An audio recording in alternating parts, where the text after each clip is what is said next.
CNG سے آگ لگے گی، پیٹرول سے آگ لگے گی، ڈیزل سے آگ لگے گی، لیکن جو جہنم کی آگ ہوگی دنیا کی آگ سے 70 گنا زیادہ خطرناک ہوگی۔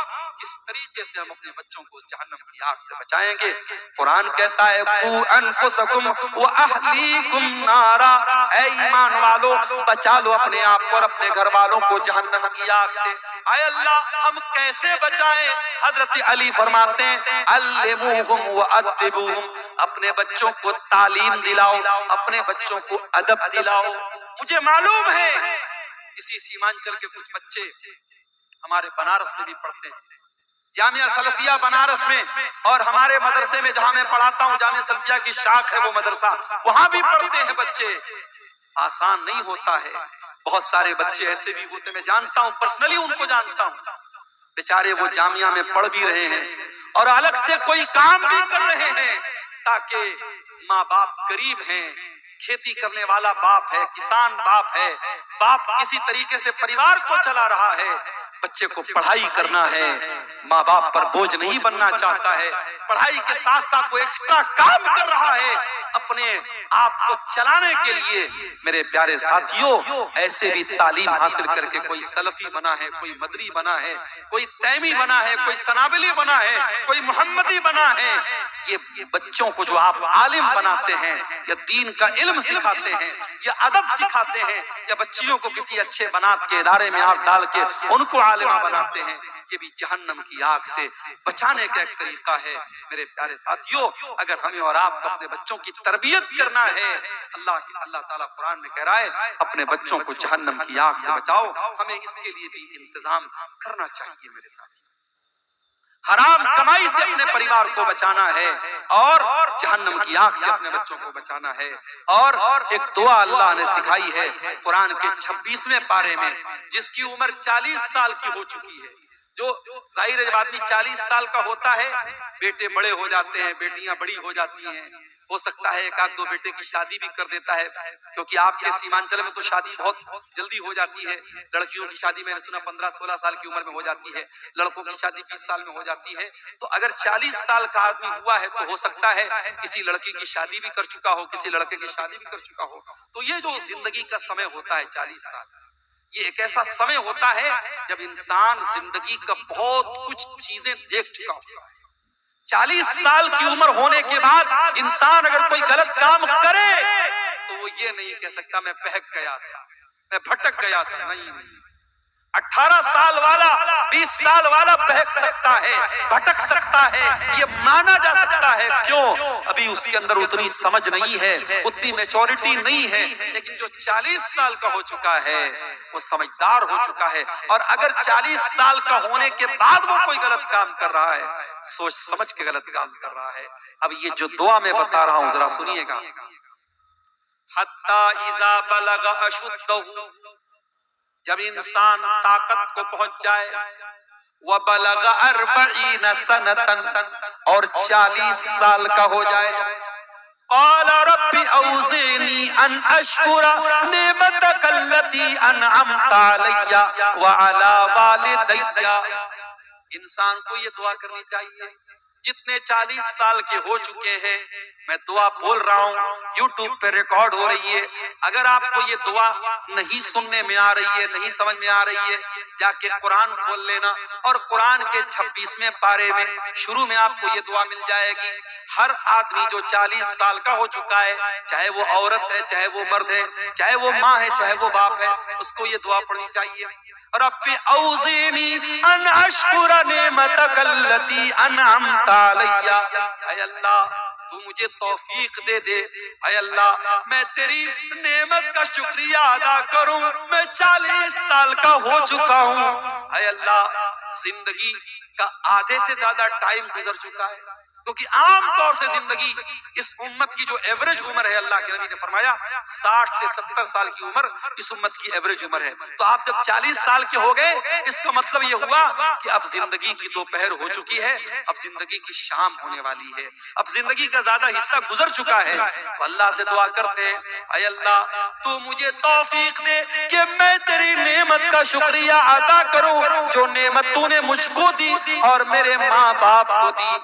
وَأَنْ أَعْمَلَ صَالِحًا تَرْضَاهُ، اور اے اللہ تو مجھے توفیق دے میں ایسا نیک عمل کروں دنیا خوش ہو یا نہ خوش ہو، محلے والے خوش ہوں یا نہ خوش ہوں، گاؤں والے خوش ہوں یا نہ خوش ہوں، اے اللہ تو خوش ہو جائے، تو راضی ہو جائے۔ نیک عمل کون ہے؟ اس سے اللہ راضی ہو جائے۔ اس لیے بندہ دعا کیا کر رہا ہے؟ اے اللہ ایسے نیک عمل کی توفیق دے جس سے تو خوش ہو جائے۔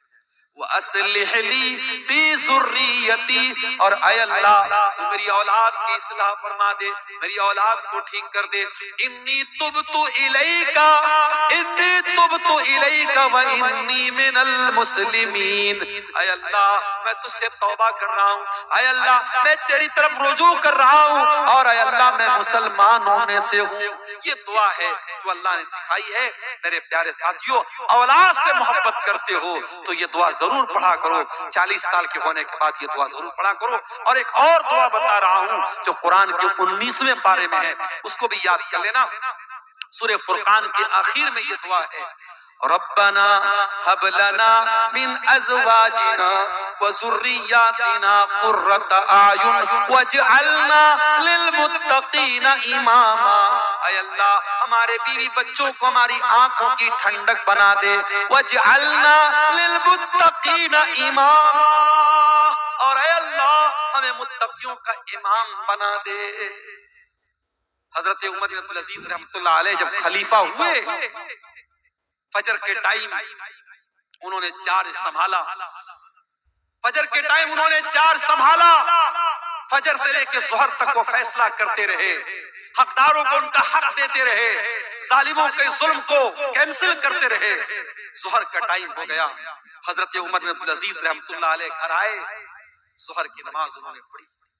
ظہر کی نماز پڑھنے کے بعد بستر پہ آرام کرنے کے لیے جانے لگے، سوچے صبح سے کام کر رہا ہوں، تھک گیا ہوں، تھوڑا آرام کر لیتا ہوں، شام کو پھر بیٹھوں گا اور لوگوں کا فیصلہ کروں گا۔ بستر پہ آرام کرنے کے لیے جانے لگے، ان کا بیٹا عبد الملک ان کے پاس آیا، کہا ابا جان کیا ارادہ ہے؟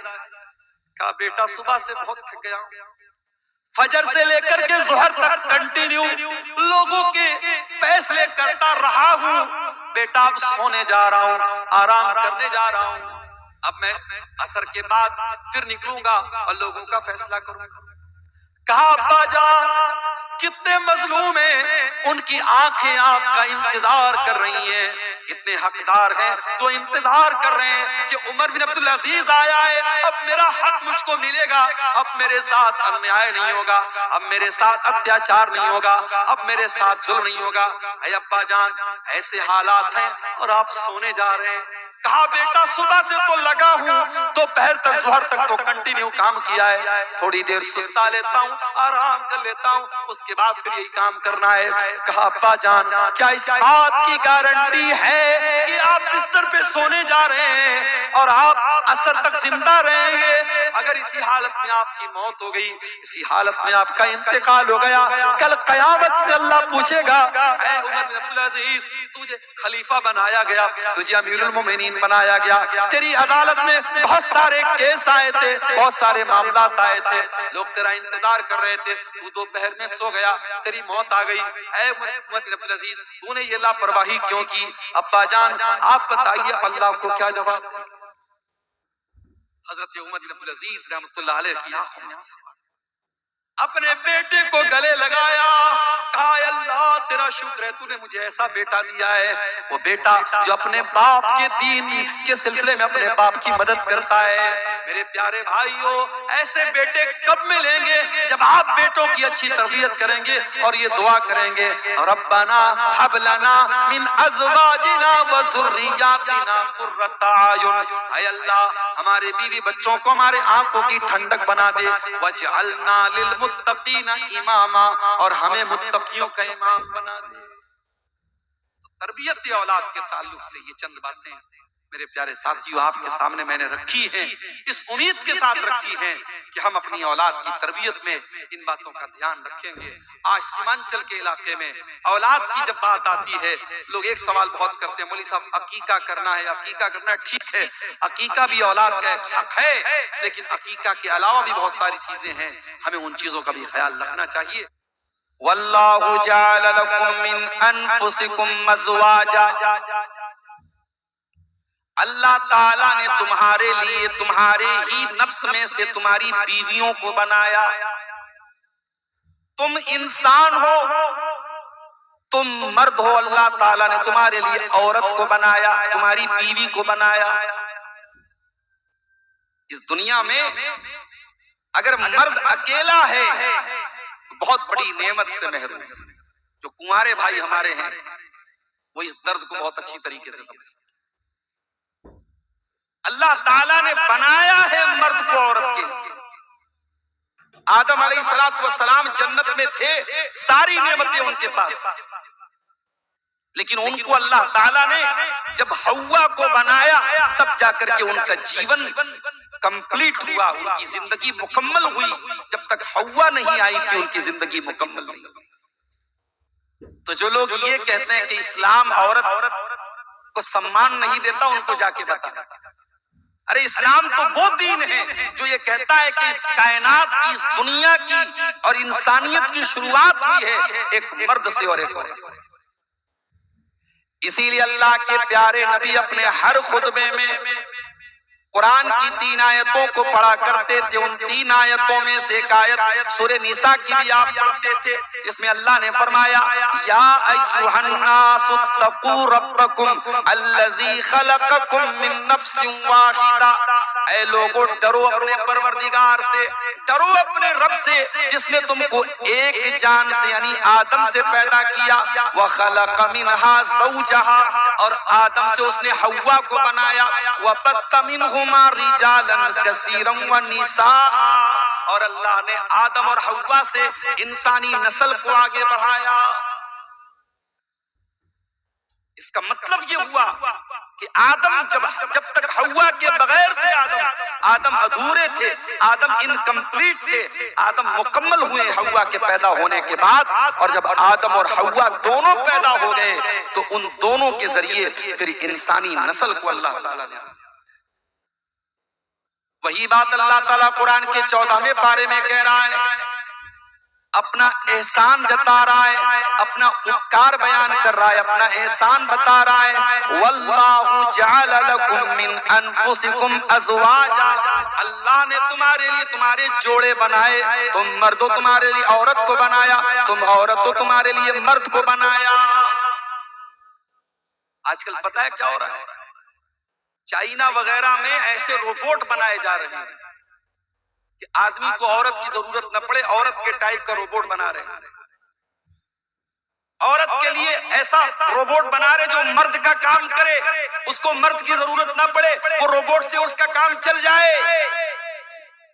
دنیا اس طریقے کے جتنے ڈھکوسلے کرنا چاہے کر لے، اللہ نے جو فطرت بنائی ہے یہ روبوٹ کے ذریعے مرد و عورت کی زندگی مکمل نہیں ہو سکتی۔ میرے پیارے ساتھی، یہ اللہ سے دعا ہے رب العالمین ہمیں تربیت اولاد کا حق ادا کرنے کی توفیق عطا فرمائے، اور اولاد کی تربیت کے سلسلے میں جو کمی اور کوتاہی ہے اللہ تعالی ہم سب کو دور کرنے کی توفیق عطا فرمائے۔